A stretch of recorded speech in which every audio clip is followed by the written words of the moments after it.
Ang kwentong ito ay hango sa tunay na buhay. Nangyari ito taong 1954, walang eksaktong lugar, Leyte.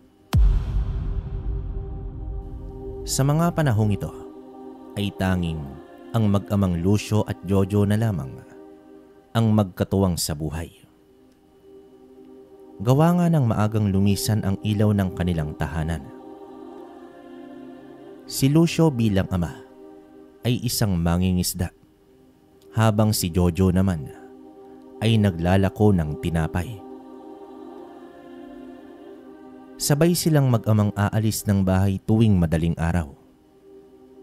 Si Lucio ay sa dagat habang si Jojo naman ay sa bayan upang kunin ang mga ilalakong tinapay. Sa kabila ng pangingisda ni Lucio ay isa din itong antingero.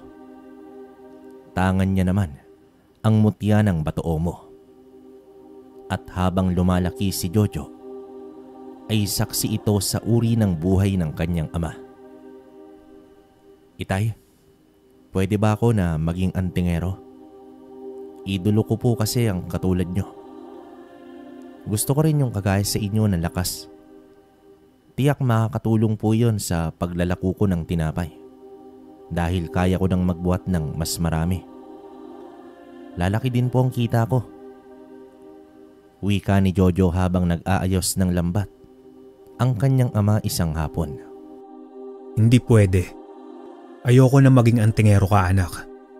Nais ko na magkaroon ka ng normal na buhay. Pagtutol dito ng kanyang ama. Bakit, itay?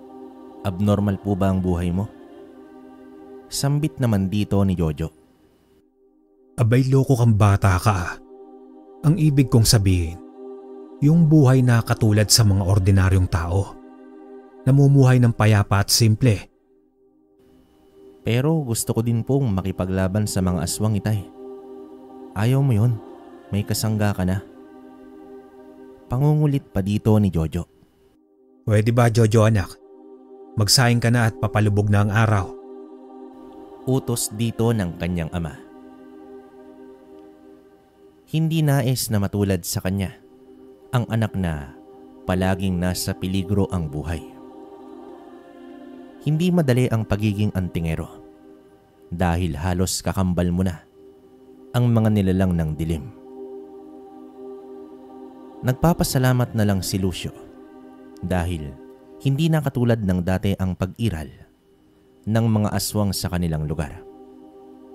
Madalang na lamang ito at tipong mga pangkaraniwang aswang na lamang. Wala na rin halos nababalita ang inaatake ang aswang. Maliban na lang sa mga buntis na ginagambala pa rin ng mga tiktik. Pero gawa na rin sa kaalaman ng mga tao ay naitataboy na nila ang mga ganitong uri ng aswang.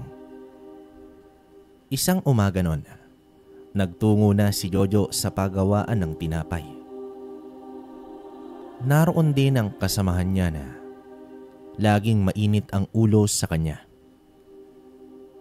Paano ba naman kasi palaging ubos ang mga inilalako ni Jojo kumpara sa kanya? Binati pa ito ni Jojo pero sumimangot lamang ito. Ang lalaking yon ay si Ebong, na isa ng binata, ang isa sa mga kasamahan ni Jojo. Mas matangkad at mas malaki ito sa kanya. Bago naman magtanghali ay babalik na sila sa panaderya upang iintrega ang kanilang kinita. Habang naglalakad ay nagbibilang ng barya si Jojo nang harangin siya ni Ebong. Nais ni Ebong na ilako nito ang natitira niyang mga tinapay na halos kalahati lang ang naibenta. Ngunit pumalag naman si Jojo dahil dito isang sapak ang natamo ng bata. Umikot ang paningin ni Jojo at bumagsak ito sa lupa. Matapos nito ay iniwan na lang siya ni Ebong.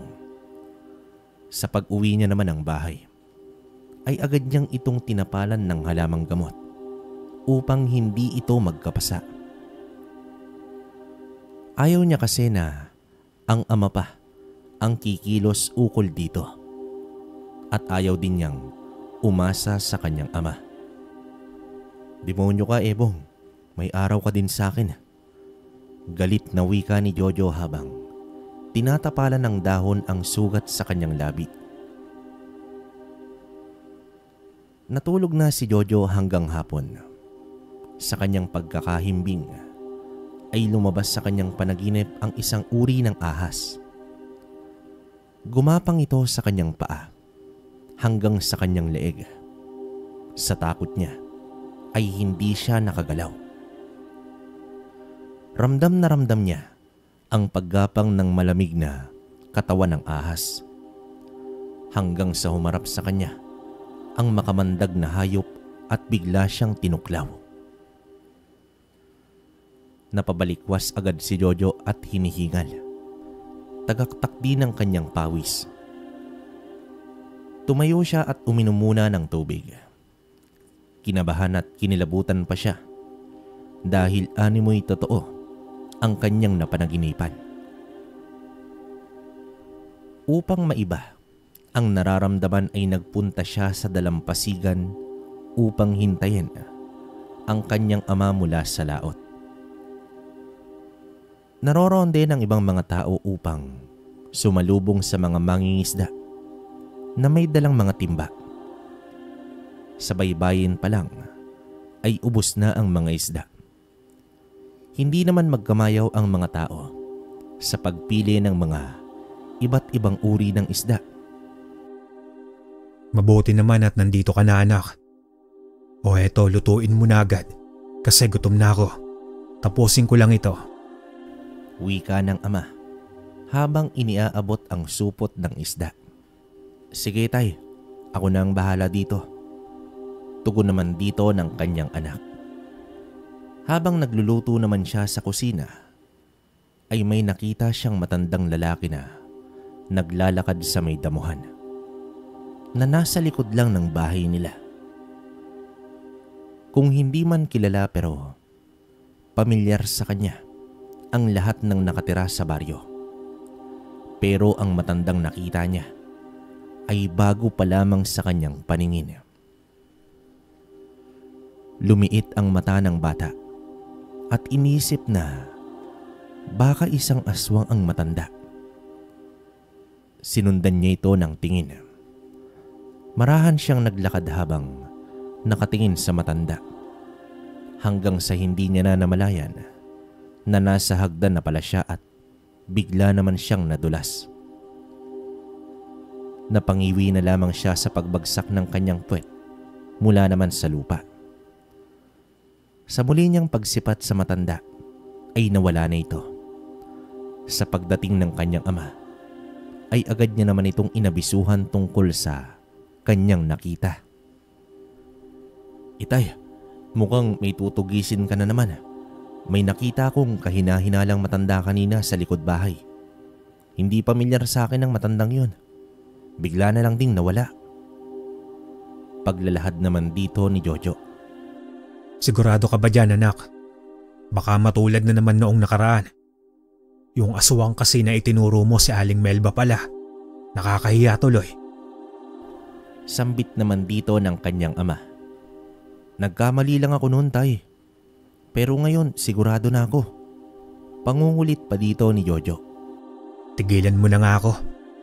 Mabuti pa ay ihanda mo na ang mesa at kakain na ako. Utos dito ng kanyang ama. Sa paglalim ng gabi ay hindi pa natutulog si Jojo dahil nag-abang ito sa pagbalik ng matanda. Subalit halos maghahating gabi na ay wala pa rin kakaibang nilalang na nagpakita sa kanya. Kinabukasan, dating gawi. Maaga pa ang mag-ama na lumabas ng bahay upang magtungo na sa kani-kanilang gawain. Muli namang nagkita sina Jojo at Ebong. taas na pa itong binata na tila minamaliit itong si Jojo. Wala namang imik at nakayukulang itong si Jojo. Matapos naman ang pagsasalansan sa mga tinapay, ay isa-isa nang umalis ang mga manlalako na nasa 6 na katao. Sa gitna ng pagsisikap ni Jojo sa paglalako, ay nakita niya si Ebong na nakikipag-inuman. Kaya pala hindi nauubos ang tinda nito dahil sa kanyang bisyo. Hindi naman sinasadya ni Jojo na makita si Ebong. Gumilid siya ng daan, pero nakita pa rin siya ng binata. Matapang naman itong tumitig sa kanya. Sa pagbalik ng mga manlalako sa kanilang amo, ay napagalitan si Ebong dahil nag-iinom pala ito habang nagtatrabaho. Wala namang ibang sinisi si Ebong kundi itong si Jojo. Pero sa totoo lang, hindi naman si Jojo ang nagsumbong. Papatak na ang tanghali habang naglalakad si Jojo pauwi. Bigla siyang hinablot ni Ebong. Walang ano-ano ay binugbog siya nito. Kinuha pa ang sahod niya sa araw na iyon. Wala namang kalaban-laban ang bata sa laki ni Ebong. Iniwan niya itong nakadapa sa daanan habang dumudugo ang bibig at tila bugbog sarado na. "Hayop ka, Ebong! Hayop ka! Napakasama mo!" Tanging sambit ni Jojo habang pilit na tumatayo. Pagsapit naman ng hapon ay hindi na naitago ni Jojo sa kanyang ama ang kanyang mga pasa. Inusisa siya ng kanyang ama kung sino ang may gawa, ngunit hindi naman umamin si Jojo. "Wag mo na itong isipin, tay. Away bata lang to. Hindi naman to gawa ng isang aswang eh." Sambit naman dito ng bata. "Kahit na, para kausapin ko ang mga magulang nung kung sino man ang bumugbog sa'yo." Wika dito ng kanyang ama. "Kaya ko naman to, tay. Malayo sa bituka to. Pangako, hindi na to mauulit pa." Tugon dito ni Jojo. "Siguraduhin mo lang, Jojo anak. Pag lumaki pa ang gulo na yan, naku ay talagang sinasabi ko sa'yo." Banta naman dito ng kanyang ama. Sa mga sumunod na araw, ay pumasok pa rin sa trabaho si Jojo sa kabila ng mga pasa nito. Hindi rin siya umamin nang tanungin siya ng kanyang amo at nagsabing hindi daw niya kilala ang nambugbog sa kanya. Gayunpaman, nagpatuloy naman siya sa kanyang ginagawa. Hanggang sa nakita niyang muli ang matandang lalaki na naglalakad. Dito na alerto agad si Jojo at lihim na sinundan ng matanda. Hanggang sa nakita niya itong pumasok sa isang maliit na kubo. "Dito ka pala naglulungga, aswang. Humanda ka sa akin mamayang gabi." Wika nito sa kanyang sarili. Sa pag-uwi niya naman ng bahay ay naghasa ng itak si Jojo at bumili pa siya ng maraming asin dahil siya mismo ang aatake sa matanda. Papatunayan niya sa ama na kaya niya nang pumaslang ng aswang. Hinintay pa ni Jojo na makatulog ang kanyang ama bago naman siya tuluyang umalis ng bahay. Binaybay niya ang napakadilim na gabi na tanging konting liwanag lang ng buwan ang ilaw niya sa daan. Sa pagdating niya sa lugar na yon, ay maingat na nagmanman si Jojo. May nakasindi pang gasera sa loob ng kubo. Hawak-hawak niya na ang itak at sa kabilang kamay ay ang asin. Tumayo na siya sa kanyang pinagkukublian hanggang sa may nagsalita sa kanyang likuran. Iho, saan ka pupunta? Sambulat naman dito ng matandang lalaki. Mabilis naman na napalingon si Jojo at napatras. Nanlaki naman ang kanyang mga mata sa gulat at idinuro ang itak sa matandang yon. Aswang, huwag kang lumapit, kundi tatagayin kita. Sambit dito ni Jojo. Nasaan ang aswang? Narito ba? Wika naman dito ng matanda habang lumilingon-lingon pa. Ikaw ang sinasabi kong aswang. Sambit naman dito ng bata. Nakakatuwa ka naman, bata. Gusto mo ba makakita ng aswang? Wika ng matanda habang naglalakad na ito papunta sa kanyang kubo. Matapos magwika ng matanda, ay naglakad ito at habang nakatalikod ang matanda, ay sinabuyan niya naman ito ng asin. At talagang sinabuyan mo pa ako, ha? Natatawang sambit naman dito ng matanda at nagpatuloy ito sa kanyang paglalakad. Sumunod naman dito si Jojo habang rumirehistro na sa kanyang isipan na hindi pala aswang ang matandang yon. Hindi rin niya mawari kung bakit siya sumunod dito sa matanda. Binuksan ng matanda ang pinto at pinatuloy itong si Jojo. Inikot naman ng bata ang kanyang paningin sa paligid ng kubo. Napakaliit lang nito at wala ni halos isang gamit. Bago ka lang ba dito, Manong Balbasin? Kasi hindi pamilyar sa akin ang mukha mo eh. Tanong dito ng bata. Tawagin mo na lang akong Benito, iho. Medyo matagal-tagal na rin ako dito. May hinahanap kasi akong tao. Isang tao na karapat-dapat sa kayamanang iiwang ko. Tugon dito ng matanda. Kayamanan? Itong kubo ninyo? Kayamanan? Natatawang sambit naman dito ni Jojo. Ibang kayamanan ang sinasabi ko, Jojo. Sagot naman dito ni Benito. Teka lang po. Papaano po ninyo nasabi ang pangalan ko? Hindi mo naman ako kilala, di ba? Takang tanong naman dito ng bata. Matagal na kasi kitang sinusubaybayan, iho. At palagi kong naririnig ang pangalan mo sa tatay mo sa tuwing pinapagalitan ka. Muling tugon dito ni Benito. Dito na inilahad ng matanda na sa halos araw-araw sa loob ng ilang buwan ay nakaantabay lamang siya sa mga pinaggagawa nito. Kahit noong binubugbog siya ni Ebong ay nakamasid lamang ang matandang yon. Nakamasid? Bakit naman po? May pakay po ba kayo sa akin? Usisa naman dito ni Jojo. Alam mo, iho, matanda na ako at nais ko na magpahinga. Habang may lakas pa akong magturo, ay igugugol ko ang natitirang mga araw ko sa taong pag-iiwanan ko ng kayamanan. Katulad ako ng iyong ama, Jojo, isang antingero. At alam ko din kung gaano mo kagusto maging katulad ng tatay mo. Pero hindi siya pumapayag, hindi ba? Paglalahad dito ng matanda. Antingero? Ibig sabihin, ako po ang pagbibigyan mo ng mutya.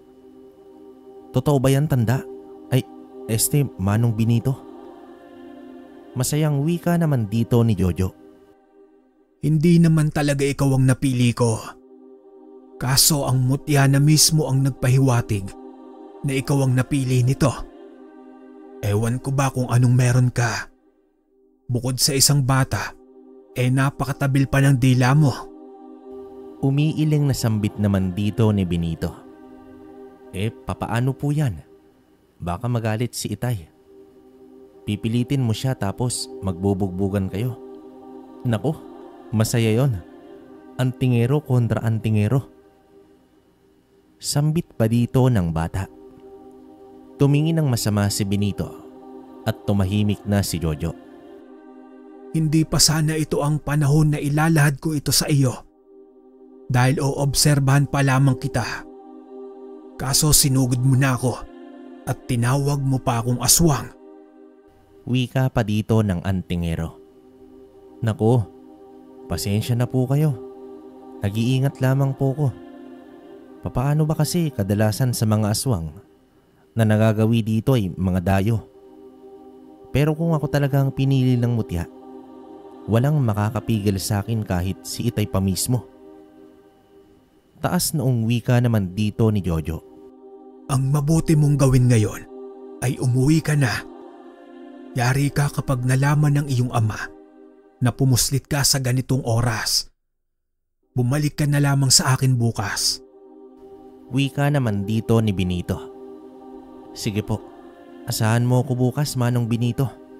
Aagahan ko. Masayang tugon dito ni Jojo. Maingat naman ang mga hakbang ni Jojo habang pumapanhik ng kanilang bahay. Binuksan niya nang may pag-iingat ang pinto nila. Sa pagpasok niya, isang matinding pingot sa tenga ang natamo niya mula naman sa kanyang ama. Anak ka ng patis na bata ka. Saan ka ba nanggaling? Galit na bungad dito ni Lucio. Wala, Itay. Nagpahangin lang po ko dyan sa may labas. Depensa naman dito ni Jojo.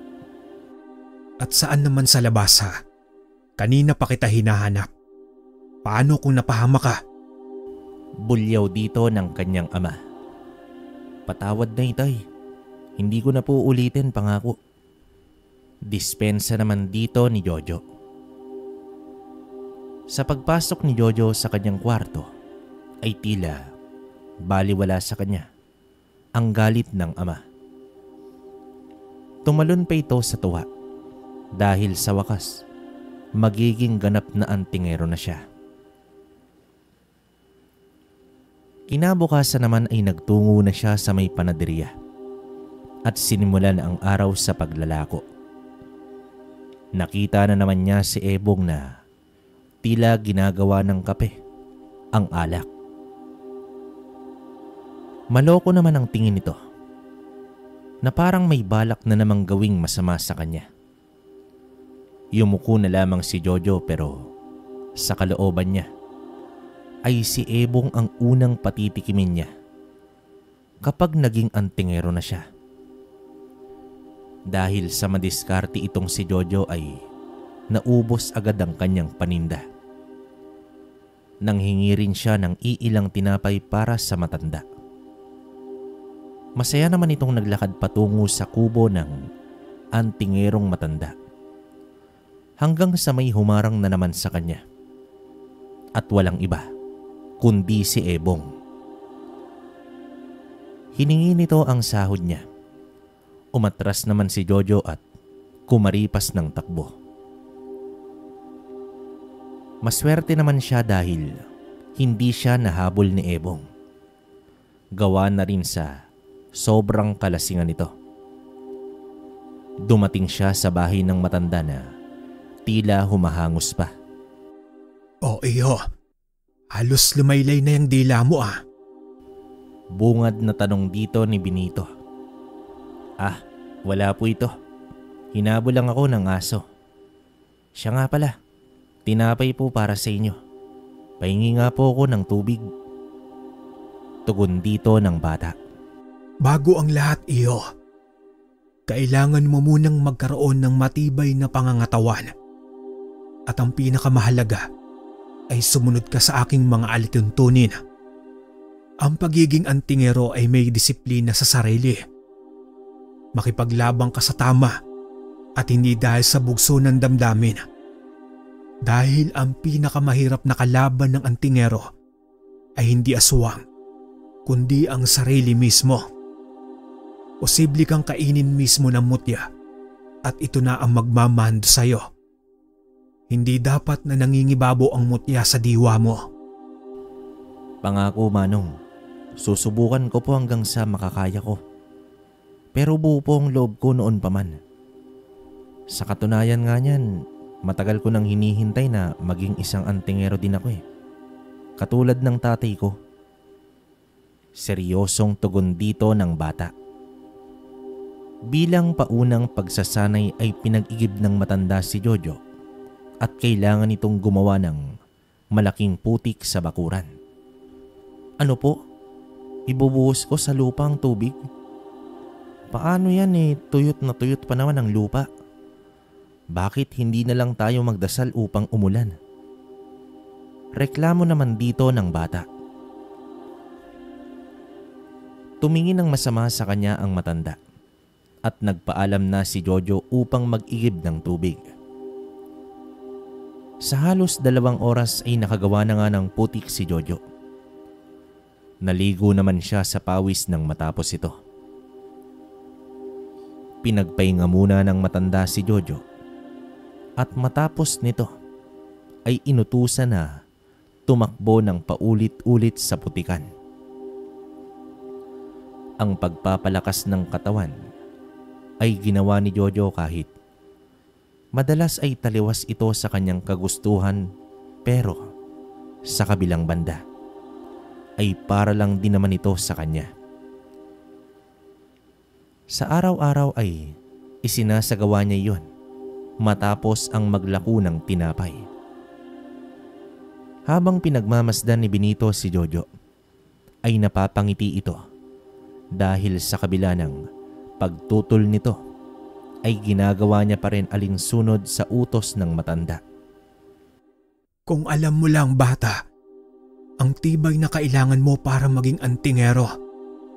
Ang lahat ng ito ay kakaperanggot lamang sa lakas ng mga makakalaban mo. Wika ni Benito sa kanyang sarili. Samantala, habang papauwi na ang mga mangingisda, ay nakatagpo sila sa dagat ng isang bangkay na lumulutang. Lumobo na ito at nang pinatihaya ni Lucio ay wakwak ang harapan at wala nang laman loob. Umalingasaw agad ang baho nito, dahilan halos masuka ang kanyang mga kasama. Pilit naman nilang kinilala ito ngunit wala sa kanila ang nakakakilala sa lalaking biktima. Malamang taga-ibang lugar ito at naanod na lamang sa dagat. Inilibot ni Lucio ang paningin sa karatig isla. Tiyak siyang malapit lamang sa kanilang lugar ang lalaking yon. Naging seryoso naman ang kanyang muka dahil sa meron na namang aswang ang naghahasik ng lagim. Dinala nila sa dalampasigan ang bangkay at ibinigay agad sa kabesa de barangay. Ang mga labasero at labasera na sumalubong sa mga mangingisda ay nakadama ng takot dahil sa panibago na namang biktima. Ilang buwan din ang nakalipas nang huling magkaroon ng biktima ang aswang sa kanilang baryo. Anak, binabalaan kita. Huwag ka nang lumabas tuwing gabi. May natagpuan kaming bangkay sa dagat kanina at sa itsura nito ay biktima ito ng aswang. Kaya ikaw kung ayaw mong pagpiestahan ng aswang ay huwag matigas ang ulo. Wika dito ng kanyang ama. Itay, taga sa atin ba ang biktima ng aswang na yan? Tanong naman dito ng bata. Hindi. Wala kasing nakakakilala na taga sa atin. Pero kahit na, mag-iingat ka pa din. Muling paalala ng kanyang ama. Sa pagsapit ng dilim ay nagpaalam si Lucio upang gawin ang kanyang responsibilidad sa mga tao. Sanay na dito si Jojo kaya hindi na ito nag-usisa pa. Sandaling panahon na lang, itay. Makakasama mo na ako sa pagtugis ng mga demonyong yan. Wika naman ni Jojo sa kanyang sarili habang papalayo na ang kanyang ama. Sa muling pagbalik ni Jojo sa bahay ng matanda, ay ipinakita na nito ang mutya. Isang maliit na hugis bilog na mutya ang ipinakita ni Benito sa bata. Nakakonsagra na rin ito bilang kwintas. Hugis bilog na may tila mantsa na kulay berde. Eto na iho, ang sinasabi ko sa iyo na kayamanan. Umaasa ako na pangangalagaan mo ito ng maayos. Ito ang trabong ko ng ahas. Pero kakaiba ito dahil nagmula pa ito sa isang makamandag na ahas, sa isang ulupong. Paliwanag dito ng matanda. Mutya ng ahas na ulupong? Akin na po ba ito, Manong? Ano po ang kayang gawin nito? Namamanghang sambit naman dito ni Jojo. Ang mutyang ito, iyo, ay magbibigay sa iyo ng proteksyon laban sa kulam, barang, masamang elemento at espiritu. Panlaban din ito sa mga masasamang tangka sa iyo. Magagawa mo rin na paamuhin ang kahit anong mababangis na hayop sa kagubatan, lalong-lalo na ang mga ahas. At higit sa lahat, kaya mong magtawag at pasunurin ang lahat ng uri ng ahas upang maging kasangga mo sa iyong laban. Tugon pa dito ng matanda.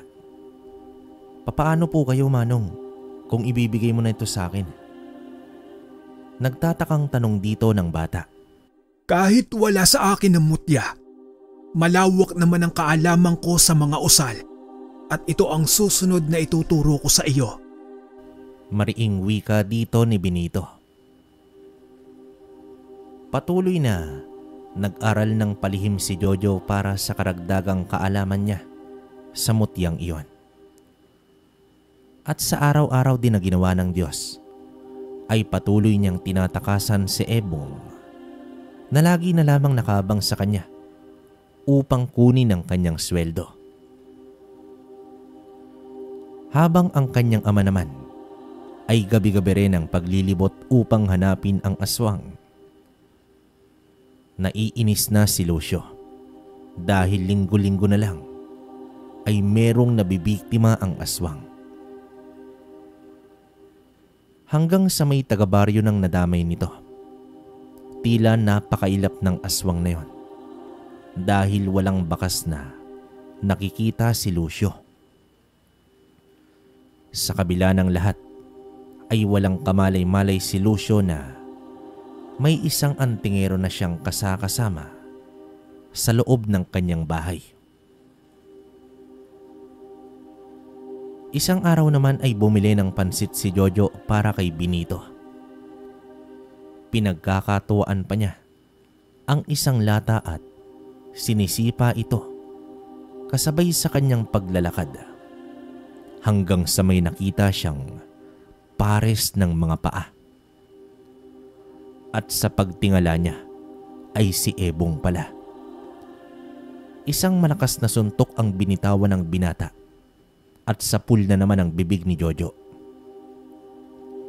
Subalit sa pagkakataong ito ay gumilid lang ang muka ng bata na labis ikinagulat naman ni Ebong. Sa muling pagsuntok nito ay sinaluna ni Jojo ng kamao ang binata. Pilit naman binawi ni Ebong ang kamay. Subalit animoy sinipit ito ng alimango. Ilang saglit pa ay naramdaman na ni Ebong ang mas tuminding pag-ipit ng kanyang kamay. Napapasigaw na ito dahil sa sobrang sakit hanggang sa lumalagotok na ang mga buto nito at dinurog mismo ni Jojo ang kanang kamay ni Ebong sa pamamagitan ng paghawak lamang dito. Napatikluhod ang binata at nagmamakaawa. Ngunit tila bingi na si Jojo at tuluyang nilumpo ang kamay ng binata. Matapos nito ay iniwan niyang nakaupo naman sa lupa si Ebong. Sa susunod nakakantiin mo pa ako lahat na ng galamoy mo ay lulumpuhin ko. Wika naman dito ni Jojo bago tuluyang umalis. Napangisi naman ang batang antingero dahil sa wakas ay nagantihan na rin niya si Ebong at siya nga ang unang nakatikim sa kakayahan niya bilang antingero. Sa pagdating niya naman sa bahay ni Benito ay may malungkot itong balita. Salamat dito sa pansit. Talagang ugali mo nang bigyan ako ng kahit ano. Pero makinig ka ng mabuti, iho. Naituro ko na sa iyo ang lahat ng aking nalalaman. Pagyamanin mo ito at palakasin mo pa. Isa ka ng ganap na antingero. Ngunit panahon na rin na titigil na ako sa aking paglalakbay. Oras na upang bumalik na ako sa aking pinagmulan. Paglalahad dito ng matanda. Teka lang po, aalis na po kayo. Pero pwede ka naman dito. Sino na po ang gagabay sa akin? Malungkot na tugon naman dito ni Jojo. Isa puso mo ang mga aral ko sa iyo at iyon ang iyong magiging gabay. Hiling ko lang ang iyong tagumpay sa bawat laban na tatahakin mo. Alalahanin mo ang layunin ng isang antingero. Tugon dito ni Benito. Sa mga oras na yon ay pinagsaluhan nila ang pansit. Pero bakas sa mukha ni Jojo ang lungkot, lalo pa nang makita niyang nakaligpit na ang mga gamit ng matanda. Hiniling na lamang niya kung maaari ba niyang gawing tambayan ang kubo nito. Ngumiti at tumango naman ang matanda. Isang tingin na may ngiti ngunit may bahid na lungkot ang huling sulyap ni Jojo kay Benito. Sa kanyang paglalakad pa uwi ng bahay nila ay hindi niya napigilan ang maluha. Binago ni Benito ang kanyang buhay at nagkaroon siya ng direksyon. At tiniis ng matanda ang mga kapalpakan niya noong nagsasanay pa lamang siya. Ang pamamaalam ng matanda ay hudyat para sa panibagong pahina sa buhay ni Jojo. Isa din sa natutunan ni Jojo ay ang ikubli ang kanyang presensya bilang antingero. Kaya naman normal lang ang lahat para kay Lucio. Naghihintay lang ang kanyang anak upang ipamalas ang taglay nitong kakayahan. Itay, kamusta na po ang paghanap mo sa mga aswang? Sunod-sunod na pong mga nabibiktima. Tanong naman dito ng bata. Oo anak, hindi na ito maganda. Pakaramdam ko hindi ito pangkaraniwang aswang. Napakailap at napakalinis gumawa. Sa pagsapit ng gabi ay sinubukan ni Jojo na magtawag ng isang ahas. Ilang saglit lang ay gumapang ang isang ahas sa lupa ng kanyang kwarto. Inutusan niya ito na hanapin ang gumagalang aswang. Sa pag-alis ng nilalang ay napabalikwas naman si Lucio na nasa kabilang kwarto. Tila ba naramdaman niya na may kakaibang presensya sa loob ng kanilang bahay. Bumangon naman siya at sinilip itong si Jojo. Nakahiga na ito at mukhang mahimbing ang pagkakatulog. Pero gising na gising pala ang diwa ng bata. Lumabas ng bahay si Lucio at pinakiramdaman ang paligid nila. Hindi naman masamang presensya ang kanyang naramdaman kanina, pero hindi niya ito matukoy kung ano. Umupo muna siya sa balkonahe at nag-isip ng paraan upang masugpo ang suliranin sa kanilang baryo. Samantala, dinalaw na ng antok si Jojo. Subalit sa kanyang panaginip ay animoy nasa loob siya ng isang ahas. Kitang-kita niya ang mga damong nadadaanan niya. Kahit madilim ay may naaaninag pa rin ito. Mabilis ang paggapang niya hanggang sa huminto siya at nakatitig sa isang maliit na bahay. Muli naman siyang gumapang at nasilip niya sa may siwang ng sahig na kawayan ang isang matandang lalaki na tila nagsasagawa ng isang ritual. Dahan-dahan itong hinubad ang damit at naglagay ito ng maraming langis sa katawan. Bumuka naman ang bibig nito habang nag-uusal nang biglang dumilat ang mata ng matanda at tumingin ito sa kanya. Mabilis siyang umatras at tumakas. Dito bigla namang dumilat ang mga mata ni Jojo at napagtanto niya na panaginip lang ang lahat. Pero damang-dama niya ito. Malaki ang paniniwala niya na ang ahas na inutusan ay siyang may gawa sa kanyang pangitain. Duda rin ni Jojo na ang matandang yon ay isang uri ng aswang. Kung natagpuan ito ng ahas, ibig sabihin malapit lang sa kanila ang kinaroroonan nito. Kinabukasan naman ay napansin ni Jojo na nakaupo lamang ang ama sa balkonahe at nagkakape.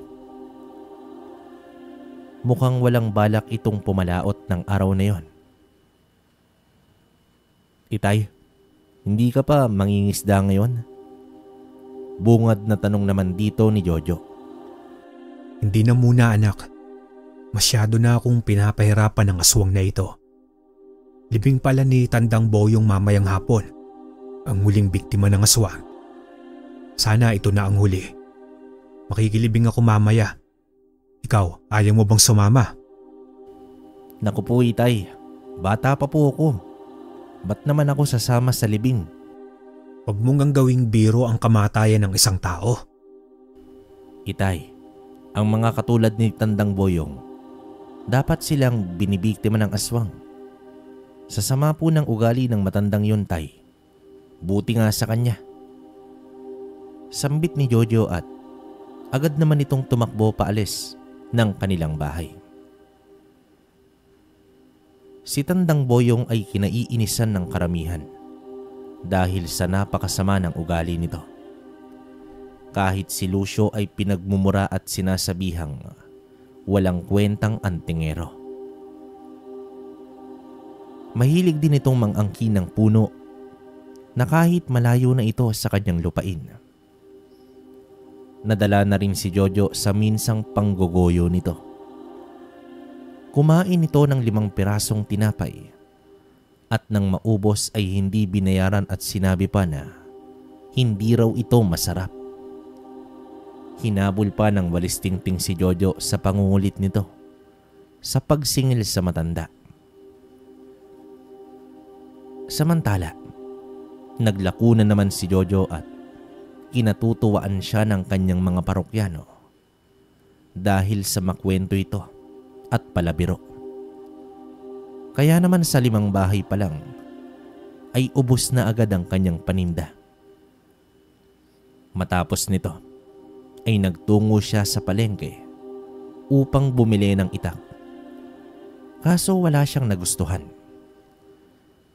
Kaya naman tinahak niya ang bahay ng isang panday at nagpagawa siya ng itak base sa disenyong nais niya. Ayon sa panday, matatapos niya ang itak sa loob ng 3 araw. Nagbayad na rin ng buo si Jojo dito. Sa kanyang paglalakad ay nadaanan niya si Ebong na may kainumang 4 na kalalakihan. Malalaki ang mga katawan nito at hindi naman ito pamilyar kay Jojo. Hindi niya na pinansin ang matatalim na mga tingin ng mga ito. Nang siya ay nakalagpas sa tindahan, ay tinawag naman siya ng isa sa mga ito. Hindi naman huminto si Jojo bagkus Nagpatuloy lamang ito sa kanyang paglalakad. Tumayo ang apat at sinundan siya nito. Nang makarating na sila sa tahimik na lugar, ay dito na huminto si Jojo. Tinawag pa siyang bastos ng mga ito. Humarap naman si Jojo na nakataas noo, bagay na nayayabangan ang apat na kalalakihan. Dito niya napag-alaman na mga pinsan pala ito ni Ebong at balak nilang lumpuhin din ang bata. Natawa na lamang si Jojo, bagay na kinainisan ng mga ito. Sumugod naman agad ang dalawa at agad nilang nahawakan ang magkabilang balikat ni Jojo. Subalit, mabilis na nahawakan ng bata ang mga bisig ng dalawa at inumpog niya ang mga ulo nito. Nahilo naman ang mga ito at bumagsak sa lupa. Agad ding sumugod ang dalawa pa. Isang malakas na suntok ang sumalubong kay Jojo, ngunit sinalubong din niya ito ng kanyang suntok. Dumaloy naman ang paglagotok ng mga buto sa kamay ng lalaki hanggang sa balikat at nanlambot ito na tila nawalan ng buto. Umatras ito at ininda ng gusto ang pananakit ng buong kamay. Sumunod naman ang isa na agad sinipa si Jojo, subalit sinalo niya ito at agad na dinurog ang tuhod nito sa isang suntok lang. Bumagsak ang lalaki sa lupa habang sinasapo ang nabaling tuhod nito. Habang ang dalawang inumpog niya ay isa-isa niyang binali ang mga kamay. Nalumpo ang apat na lalaki at nagngangawa ito sa tindi ng sakit. Kapag nakita ko pa kayo ulit dito, leeg nyo na ang babaliin ko. Matapang na wika dito ng bata. Hindi naman makapaniwala ang apat dahil sa liit at patpati na bata ay napuruhan sila. Gayunpaman ay nagpatuloy si Jojo sa paglalakad hanggang sa tila may kuryenteng gumuhit sa kanyang utak. Nakaramdam siya ng matinding presensya sa paligid. Isang mabigat at negatibong aura. Inilibot niya ang paningin sa paligid hanggang sa nasilayan niya ang makapal na talahib at sumagi sa kanyang isipan ang pangitain kagabi. Marahan niyang tinahak ang damuhan at nakakita siya ng isang bahay. At ang bahay na yon ay ang nasa kanyang pangitain. Nagkubli naman ito habang sinisipat ang bahay na iyon. Tahimik ito at mukhang walang tao sa loob. Dito na nagtawag ng kakampi si Jojo. Isang maliit na ahas ang lumapit sa kanya. Ipinikit niya ang mga mata at muli siyang pumaloob sa katawan ng ahas. Gumapang naman ito at nagtungo sa ilalim ng bahay. Kumpirmado, wala ngang tao sa loob nito. Agad namang bumitaw si Jojo sa pagsanib sa ahas. Balak niya itong ipaalam sa kanyang ama. Matapos ang kanilang hapunan, ay dito na kinausap ni Jojo ang kanyang ama. Tay, nakapunta na ba kayo dun sa may talahiban, yung papuntang Burol? Bungad na wika naman dito ni Jojo. Wala na yatang lugar dito sa atin ang hindi ko pa napupuntahan. Bakit mo ba naitanong, anak?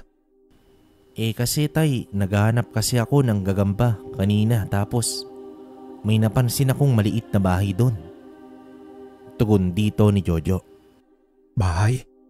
Sa pagkakaalam ko, wala nang naninirahan doon. Puntahan mo kaya yun, tay. Nakapagtataka naman na meron palang nakatira doon.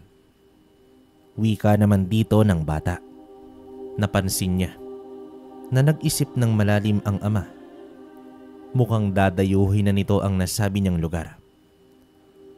At sa mismong gabing yon ay nagpasya si Lucio na puntahan ang bahay na sinasabi ni Jojo. Inabisuhan niya ang kanyang anak na huwag lumabas ng bahay at huwag din magbubukas ng pinto kung hindi naman siya darating. Tumango naman si Jojo at isinarado na ang pinto. Pagkalabas ng kanyang ama, dahil matigas ang ulo ni Jojo, hindi nga siya lumabas pero pinalawig niya ang kanyang diwa sa pamamagitan ng ahas na pinasunod niya sa kanyang ama. Samantala, nagkarga na ng puder si Lucio habang tinatahak ang nasabing bahay na yon. Kahit ilang beses na naging palpak si Jojo ay kumapit pa rin siya sa konting pag-asa dahil sa desperado na nga siya na mahuli ang aswang. Gayunpaman, nakarating na siya sa lugar na yon. May bahay nga na nakatirik doon at may ilaw pa sa loob. Nagmasid naman siya sa loob ng ilang minuto pero wala siyang nakitang kakaibang ganap. Hindi rin siya maaaring lumapit dahil tiyak na mararamdaman siya ng aswang kung totoo man ito. Kaya naman ang ginawa niya ay binato niya ng makailang ulit ang bubong ng bahay hanggang sa lumabas ang isang matandang lalaki. Nakasimangot ang mukha nito at panay singhal sa paligid. Maya-maya pa ay ikinumpas ang mga kamay nito at ang mga puno sa paligid ay nagsigalawan. Kitang-kita ni Lucio ang isang manggagaway. Hindi na siya nag-atubili pa kundi harapin ang nilalang na yon. Habang nagsasagawa ng orasyon ng matanda, ay nagpakawala ng tigalpo si Lucio. Ngunit hindi ito tumama sa matanda. Bagkus, dumilat ang mga mata nito at tumitig sa kanyang kinaroroonan. Alam kong nariyan ka lang. Lalabas ka o ako mismong lalapit sa iyo dyan? Nakangising tanong dito ng matanda. Nanatili lamang si Lucio sa kanyang pinagtataguan hanggang sa unti-unting nag-iba ang galaw ng matanda at lumagotok ang mga buto nito at sa loob lang ng ilang segundo ay marahan itong nagpalit ng anyo bilang aswang. Sa wakas ay natunton na rin ni Lucio ang nilalang. Ito pala ay isang manggagaway na may lahing aswang. Bihira lamang makatagpo ng ganitong nilalang si Lucio. Pero naging maingat siya dahil napakadelikado ang dalawang lahi na nasa iisang katawan. Dito na humakbang ang aswang nang marahang papalapit sa kanyang kinaroroonan. Humugot ng lakas si Lucio at agad na sumugod sa nilalang. Sa paghampas niya ng itak ay nakailag ito ngunit nasugatan ng bahagya. Ngumisi lang ang aswang na tila natutuwa pa sa pangyayari. Ngayon alam ko na kung bakit hindi kita matagpuan. Pero hindi na kita pakakawalan ngayon, demonyo ka. Galit na wika naman dito ni Lucio. Sandali lang. Mukhang iba yata ang nararamdaman ko noong nakaraan na may bumisita sa akin dito na isang antingero. At tiyak kung hindi ikaw yun. Wika naman dito ng aswang. Bigla namang natigilan si Lucio at inisip kung sino ang sinasabi ng aswang. Sa pagkakaalam niya ay wala ng ibang antingero sa buong lugar maliban lang sa kanya. Pero baka gilugulo lamang nito ang kanyang isipan kaya muli siyang sumugod sa nilalang. Nagbuno silang dalawa at ginamit nito ang pagiging manggagaway upang magpalabas ng mga iba pang nilalang tulad ng mga maligno at laman lupa. Naging balakid naman kay Lucio ang pagsulputan ng mga nilalang dahilan upang makalayo ang aswang na yon at tuluyan ng nakatakas. Sa galit ni Lucio ay sinunog niya ang bahay ng aswang. Habang naglalakad siya pauwi ay hindi naman maalis sa kanyang isipan ang sinabi ng aswang. Wala siyang ideya kung sino ang antingerong yun. Sa pagdating niya ng kanilang bahay ay doon muna siya sa may hagdan umupo at inisip kung saan niya mahahagilap ang manggagaway na aswang.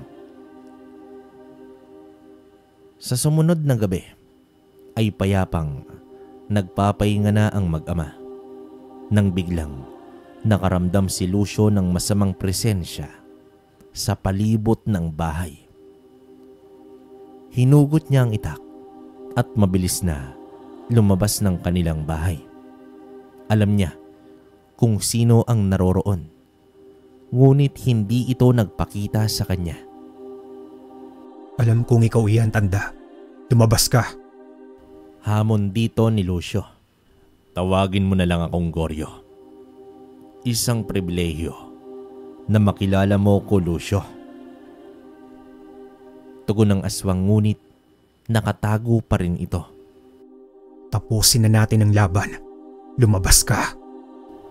Huwag mo namang padaliin ang buhay mo, Lucio. Alam mo bang natutuwa ako sa mga kababaryo mo? Kahit papaano ay may panlaban sila. Ngunit ano nga ba ang magagawa nila laban sa isang katulad ko? Pagmamayabang pa dito ni Goryo. Hindi pa rin nagpakita si Goryo, pero nagsilabasa na ang mga alagad nito na siyang humarap at nakipaglaban kay Lucio. Samantala, lingid sa kaalaman ni Goryo, ay may isang nilalang ang nakamasid lamang sa kanya habang nagtatago siya sa likod ng malaking puno. Habang abala ang ama sa pakikipagbuno, ay pumuslit naman si Jojo mula sa kusina. Mabilis niyang pinuntahan ang kinaroroonan ni Goryo. Dito naramdaman ng manggagaway na may ibang presensya sa kanyang likuran. At sa paglingon nito ay malutong na suntok ang natamo niya mula naman kay Jojo. Kasunod nito ang pagtaga ng batang antingero na agad naman natamaan sa hita ang manggagaway. Napatakbo ito at nakita naman siya ni Lucio. Mas nagulat pa ang antingero nang makita niya si Jojo na hinahabol ng taga ang matanda. Sa labis na pag-aalala ng ama, ay binilisan na nito ang pagpapabagsak sa mga maligno. Nagpakawala ng itim na usok si Goryo at bigla na lang itong naglaho. Nang makita ni Jojo ang ama na pinagtutulungan ng mga maligno ay sumugod na ito at dito inatake ang mga nilalang. Hindi naman makapaniwala si Lucio dahil natapatan ng kanyang anak ang lakas ng mga kalaban. Hanggang sa tuluyan na nila itong napabagsak. Anak, ano ang ibig sabihin nito? Paano? Naudlot na wika ng ama. Tama po kayo, itay. Isa na akong antingero. Kung naaalala niyo po yung sinabi ko sa iyo noon na isang matandang aswang, antingero pala siya. Nung gabi na nagalit ka dahil lumabas ako, yun ang unang pagtatagpo namin ni Manong Benito. Siya po ang nagturo sa akin, itay. Sa lahat ng to, sa pakikipaglaban at ibinigay niya sa akin ang kanyang mutya. ang trabungko ng ahas. Inaral mo itong lahat, lingid sa kaalaman ko. Patawarin niyo po ako, Itay. Alam ko naman na tutol ka sa nais kong gawin pero ito po talaga ang nais ko upang makatulong sa inyo at mailigtas ang mga nangangailangan. Ano ba itong pinasok mo, Jojo? Ang tigas talaga ng ulo mo. Pero ano pa nga ba ang magagawa ko? Nandyan na yan eh. Ang mahalaga ngayon, Itay, masugpo natin ang aswang na yon. Huwag kang mag-alala. Tutulungan kita, Tay. Paano na yan? Nakatakas na naman si Goryo. Huwag po kayong mag-alala, Itay. Kaya ko po siyang matuntun. May pinasunod po ko ng mga ahas sa kanya. At sa tulong na rin ng mga ibang hayop, madali lang natin siyang mahanap. Sa katunayan, nakaramdam ng takot si Lucio para sa kanyang anak. Pero sa nakikita niya, determinado si Jojo na tahakin ang landas ng pagiging antingero. Sadyang sa kanya nagmana ang kanyang anak. Sa loob ng bahay ay mahinahon na umupo naman si Jojo at ipinikit ang kanyang mga mata. Ilang saglit pa ay nakita ni Lucio na mabilis ang paggalaw ng mga mata ng anak. Bumabakas ito sa mga talukap. Nakakunot din ang noo nito hanggang sa bigla naman itong dumilat. Jojo anak, anong nangyayari? Ayos ka lang ba? Maiging tanong dito ng ama.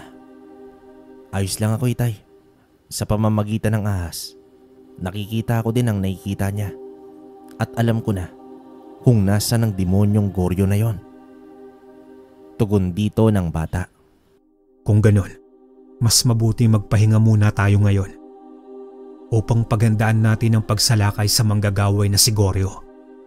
Pero anak, kahit labag ito sa aking kalooban na magiging katulad ka na sa akin, ay lubos akong humahanga sa kakayahan mo. Ngayon alam ko na kung sino ang antingerong tinutukoy ni Goryo. Ikaw pala yon. Wika dito ng kanyang ama. Nangako ko sa matandang Mang Benito na gagampanan ko ang pagiging isang antingero at sa tunay na layunin nito. Tugon naman dito ng bata.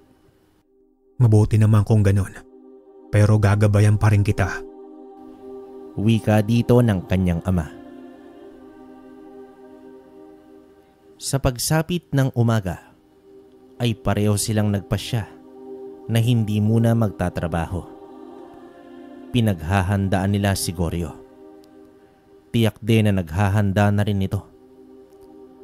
Labis na pinaalalahanan naman ni Lucio ang anak tungkol sa kakayahan ni Goryo. Ang isang manggagaway ay bihasa ito sa mahikang itim. Kaya nito na magpakita ng ilusyon sa kanyang kalaban. May kakayahan din itong magtawag ng mga elemento. Maliban doon, isang aswang rin si Goryo.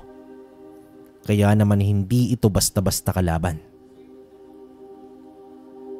Pagsapit ng hapon ay binaybay na ng mag-ama ang daan patungo sa kabilang bundok. Doon kasi tinuro ng ahas kung saan matatagpuan si Goryo na nasa malaking butas ng matandang puno ng balite nagtatago. Habang naglalakad ay pinagmasdan ni Lucio ang kanyang anak. Kahit sa panaginip ay hindi niya inakala na magiging antingero ito. At hindi biro ang magtangan ng mutya ng ahas. Jojo anak, nasa na ngayon ang matandang si Benito? Tanong naman dito ni Lucio. Ang sabi niya sa akin, Tay, babalik na daw siya sa kanyang pinagmulan. Pero hindi niya sinabi kung saan eh. Nais na daw niyang magpahinga kaya ibinigay niya sa akin ang mutyang ito. Tugon naman dito ng kanyang anak. At bakit naman ikaw ang kanyang napili sa kabila ng pagbibintang mo sa kanya na isa siyang aswang? Ang mutya daw mismo, Itay, ang pumili sa akin. Kahit siya hindi niya inaasahan na sa isang batang katulad ko ang pipiliin ang mutya. Gaano na ba kalawak ang kaalaman mo tungkol sa mutyang iyan, anak? Naituro na po sa akin ni Manong Benito ang lahat, itay. Pangangalagaan at pagyayamanin ko daw itong mutya. Sana ay nakilala ko siya bago umalis sa ating lugar. Bandang 5:00 na ng hapon, habang nagpapahinga sila sa ilalim ng isang puno, ay nakita ni Lucio ang 5 ulupong na papalapit sa kanila.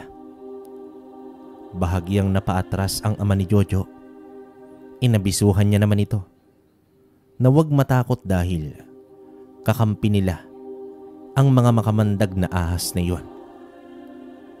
Humarap naman ito kay Jojo na tila nakikipag-usap. Maingat naman na nagmasid lang si Lucio dahil hindi biro ang ulupong. Nakakamatay ang kamandag nitong tangan. Makalipas ang ilang minuto ay umalis na rin ang mga ulupong na yon. Itay, ayon sa aking mga kaibigan, umalis na si Goryo sa puno ng balete. Pumasok daw sa kuweba. Nagbabala din ang mga ulupong tungkol sa kasama ni Goryo. Isang malaking itim na ibon. Malamang isa din yung aswang, itay. Wika naman dito ni Jojo. Ganon ba, anak? Tignan na lang natin ngayon kung hanggang saan ang lakas ng mga yan. Madiing tugon naman dito ni Lucio. Nagpatuloy na sila sa kanilang paglalakad, alinsunod sa direksyon na ibinigay ng mga ahas. Bago naman magtakip silim ay natanaw na nila ang bukana ng kuweba. Pinag-aralan nila ang paligid nito. Sinabihan naman ni Lucio ang anak kung maaari bang utusan ang mga ahas na tingnan ang buong lugar, kung may lagusan ba ang kuweba sa kabilang dako. Habang hinihintay nila ang pagbalik ng mga ulupong ay maingat na kumuha ng mga tuyong dahon si Lucio. Binilog niya ang mga ito upang gawing siga. Maya-maya pa ay bumalik na ang mga ahas at ayon sa mga ito, wala nang lagusan ang kuweba. Dito napangisi naman si Lucio dahil sa gagawin niya ay tiyak na lalabas ang manggagaway. Nang sumapit ang gabi, ay pumwesto na si Lucio sa gilid ng kuweba habang dala niya ang malaking bilog na mga tuyong dahon. Sinindihan ito ni Lucio at pinagulong papasok ng kuweba. Ilang saglit pa ay lumabas ang malaking ibon at lumagpas pa ito kay Lucio na nakaabang sa bukana ng kuweba. Kasunod nito ay ang pagdagundong ng lupa na animoy may mga malalaking nilalang ang nagtatakbuhan. Dito umatras si Lucio at nagsilabasan ang mga kapre at sumunod naman si Goryo. Talagang sinusubukan ninyong pasensya ko. Pwes, gusto nyo ng digmaan? Sige, ibibigay ko yan sa inyo. Galit na sabi dito ng manggagaway. 5 kapre ang nasa harapan ni Lucio at dito nag-umpisa na ang laban. Ang malaking ibon na pumapaikot at dumapo na sa lupa ay nag-anyong aswang. Sinugod naman ito ni Jojo mula sa likuran. Malaking tulong ang itak na ipinagawa ni Jojo sa panday. Hindi naman nakagante sa kanya ang aswang kahit pa may kakayahan itong lumipad. Habang si Goryo naman ay panay usal dahil kinokontrol niya ang galaw ng kanyang mga kampon. Pero sadyang mas malakas ang puwersa ng mag-ama at napabagsak nila Ang mga kapre at ang aswang naman ay nangihina na rin dulot ng napakaraming sugat. Ano na, Goryo? Lalabang ka pa? Nakangising wika naman dito ni Lucio. Sa mga sandaling to ay nagpalit na ng anyo si Goryo. Isang malaking aswang ngunit butot balat. Mahaba ang mga galamay nito at may nakauslipang mga sungay sa kanyang likuran. Umangil ang nilalang kasabay sa isa pang aswang. Muling nagsagupaan ang magkabilang panig hanggang sa bumagsak na ang aswang. Nakasama naman ni Goryo. Dahil dito ay mas tumindi pa ang kanyang galit. Hinampas niya si Lucio at tumilapo naman ito sa malayo. Pumalit naman si Jojo sa ama at matapang na humarap kay Goryo. Ang lakas ng loob mo, patpating bata. Kakainin kita ng buhay. Gigil na wika naman dito ni Goryo. Sige, kainin mo na ako kung yun ay mauhuli mo. Pang-aasar pa dito ng bata. Sumugod na si Goryo at sinalubong naman ito ni Jojo ng pagwasiwas ng kanyang sandata. Hanggang sa dumikit na ang kanyang katawan habang nakaharang sa kanyang leeg ang matatalas na kuko ng aswang. Ano bata? Makakatakas ka pa ba? Sambit naman dito ni Goryo. Nagtagisan ng lakas ang matandang aswang at ang batang antingero. Subalit sadyang baguhan pa si Jojo at mas malakas sa kanya ang aswang, ngunit lingid sa kalaman ng aswang ay papasugod na ang 10 ulupong sa kanyang likuran. At sabay-sabay itong kumagat sa aswang at nag-iwan ito ng matinding kamandag. Dito nabitawan niya si Jojo at napahakbang siya ng paatras. Napabuka ang bibig ng aswang at pilit nilalabanan ng kamandag ng mga ahas na unti-unti nang dumadaloy sa kanyang sistema. Habang nasa ganitong kalagayan si Goryo, ay sinamantala naman ito ni Jojo. Inundayan niya ng mga taga-ang aswang dahilan upang magtamo ito ng matitinding sugat. Itinarak ni Jojo ang itak sa tiyan ng aswang at walang patid niya itong binugbog. Bumagsak na ang aswang at nag-umpisa ng manigas ang katawan. Sinubukan pa ni Goryo na mag-usal at agad naman itong pinalo ni Lucio ng kahoy sa bibig nito. Pasensya na anak, medyo natagalan ako. May bangin pala doon at gumulong pa ako pa ibaba. Ayos ka lang ba? Isang sumpa ang bibitiwan sana ng hayop na yan. Wika naman dito ng kanyang ama. Salamat itay. Akala ko kasi may sasabihin lang to eh. Tugon naman dito ng bata. Tumuwid na ang katawan ni Goryo at bumula na ang bibig nito. Inabisuhan ni Lucio ang anak. Natapusin na ang nilalang sa pamamagitan ng pagpugot ng ulo nito. Humugot ng lakas si Jojo at buong lakas na tinaga ang leeg ni Goryo. Bilang panghuli ay sinilaban ni Lucio ang 2 aswang. Sa wakas ay natapos na din ang salot sa kanilang baryo. Humanga naman si Lucio sa kakayahan ng anak niya at natanggap niya na sa kanyang sarili ang kagustuhan nito na maging isang antingero. Samantala, balik sa normal na ang buhay ng mag-ama. Katulad ng dati, ay maaga pa silang aalis ng bahay upang magtrabaho. Makulimlim pa ang paligid habang binabaybay ni Jojo ang daan. Nang bigla siyang nakaramdam ng matinding lamig ng hangin.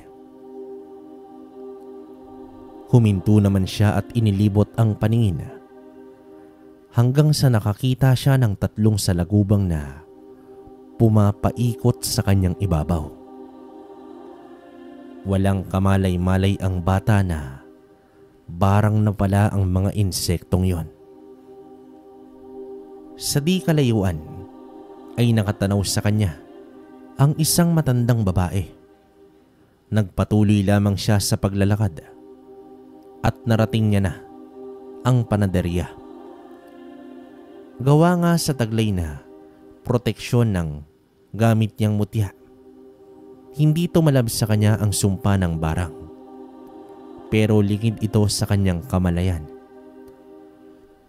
Makalipas naman ang ilang oras ay bumalik na ito sa panaderya upang iintrega ang kita, ngunit tahimik ang tindahan. Marahan siyang pumasok dito at hinanap niya ang mga tao. Dito bumulaga kay Jojo ang mga tauhan ng tindahan, pati na ang kanyang amo na nakahandusay na sa lupa. Nagtamuri ng matitinding sugat ang mga biktima. Sugat na hindi gawa ng patalim. Dito kinabahan si Jojo at agad siyang lumabas at humingi ng tulong sa mga tao. Naisa na niyang puntahan ang ama, kaso nasa laot pa ito. Naalarma naman ang mga tao sa nangyari at walang nakakaalam sa dahilan.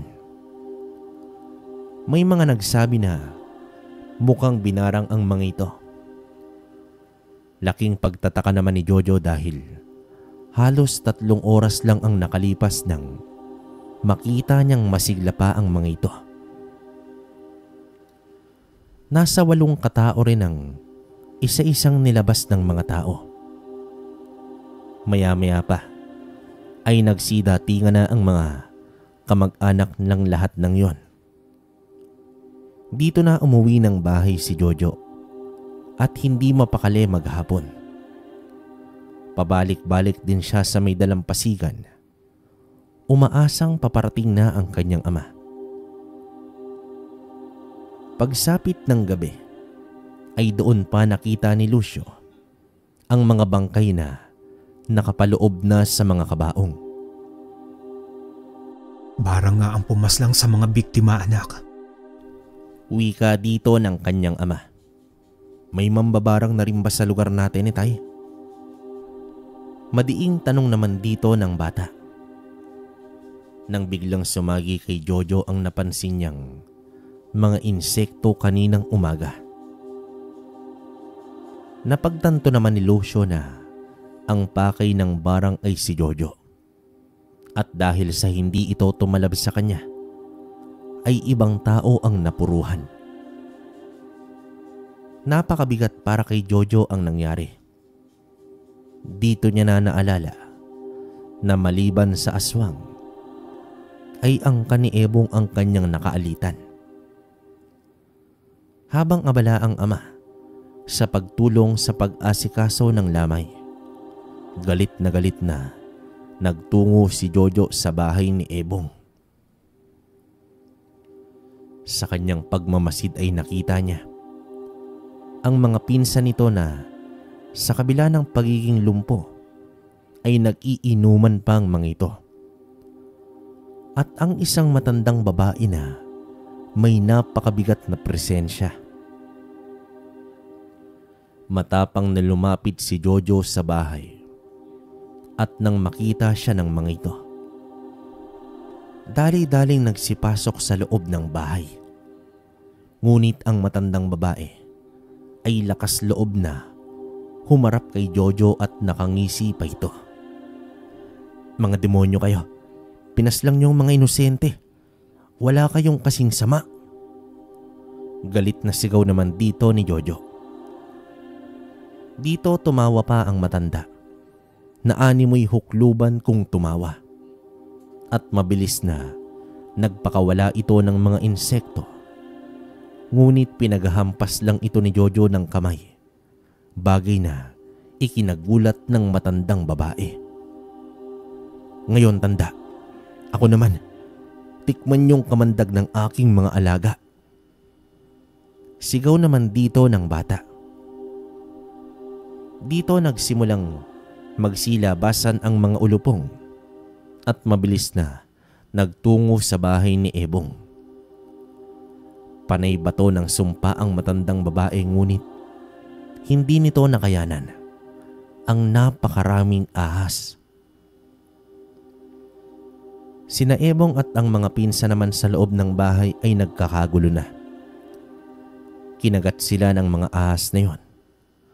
At ang matandang babae sa labas ay animoy tinabunan ng napakaraming ahas. Sa bawat panggigigil ni Jojo ay mas dumarami pa ang mga nagsisilabasang mga ahas. Sa loob lamang ng ilang minuto ay napaslang na ni Jojo ang buong angkan ni Ebong. Kinabukasan ay natagpuan ng mga bangkay na napupuno ng mga kagat ng ahas. Hindi na umimik si Lucio sa pangyayaring ito dahil alam niya kung sino ang may gawa nito. Nang humupa na ang lahat, ay kinausap ni Lucio ang anak ng masinsinan. Anak, alam natin pareho kung gaano kalakas ang taglay mo, Mutya. Pero sana, huwag ang emosyon ang pairalin mo sa laban dahil hindi maganda ang maidudulot nito sa iyo at posibleng makadamay ka pa ng mga inosente. Tandaan mo palagi, ikaw dapat ang mangibabaw sa Mutya. Wika dito ni Lucio. Sa unti-unti ay natutunan ni Jojo na kontrole ng sarili habang nagbibinata siya at mas lalo pang lumawak ang kaalaman niya sa kanyang tangan. Isang araw ay nagpaalam si Jojo dahil nais niyang hanapin si Benito. Pumayag naman ang ama at habang papalayo ang anak ay hindi pa rin makapaniwala si Lucio na ang labis na iniiwasan niya ay nangyari din sa kanyang anak na isang batang may mutya ng puting kobra. Ang kwentong ito ay nagpapaalala sa atin na kahit kailan, hindi natin dapat diktahan ang kagustuhan ng ating mga anak. Hanggat wala silang naaapakang tao at nakakabuti naman sa kanila, ay dapat malaya natin silang pagbigyan sa nais nito. Katulad na lang sa kwento natin ngayong araw, kabaryo. Ang pagiging antingero ay nakatakda na sa palad ng sino man. May sariling dahilan ng kalikasan kung bakit pinili nito ng isang tao, bata man o matanda. Okay, opinion ko, grabe tong kwento na to. Napakalakas. Hindi ko... Alam naman natin na may mga kwento na tayo about sa trabungko ng ahas. Pero iba to. Puting kobra tapos ulupong pa kung... Diba? First time ko lang marinig yung ulupong. Baka alam nyo yun mga kabaryo. Pa-comment sa baba para mabasa natin. Saka yun nga. Talaga namang tama yung aral sa atin na hindi natin dapat pagdikdahan o pagbawalan yung anak natin o kung sino man. Kung ano yung mga gusto nilang gawin, di ba? Kasi nga, wala namang nakakaalam. Basta wala namang tinatapakan tao. Go lang naman dapat. Yun, so, tapos yun pa si Benito. Hindi ko alam kung anong klase ito pwedeng ermitanyo tong si Benito. Kasi sabi rito antingero. Pero feeling ko ermitanyo to. Kasi nga parang ginabay niya talaga tong si Jojo, di ba? Isipin mo na lang, batang antingero. Ano pa yung di ba? Sana marami to para, alam mo yun, tuloy-tuloy yung kwento ni Jojo. Kaya lang, ito lang yung nakuha natin. So, yun. Kabaryo, hanggang dito lang muna yung komento ko. Sa mga gustong makakuha ng gamit, paki-message ako sa Facebook page natin. Kwentong Baryo Official yan. Legit lahat ng gamit natin dyan. Meron din tayong trabungko pero pwede kong ipakita sa inyo pero hindi ko pa talaga pinapalimusan kasi pang sariling gamit lang yun. Tapos yung channel namin na Kwentong Kalakbay yan. Yung channel ko na Kwento ni Kabaryo yan. Pati na rin yung Dear Kabaryo. Yan, so all in one na yun mga kabaryo. Muli hanggang dito na lang muna. Hanggang sa susunod na kwento. Maraming salamat sa inyo.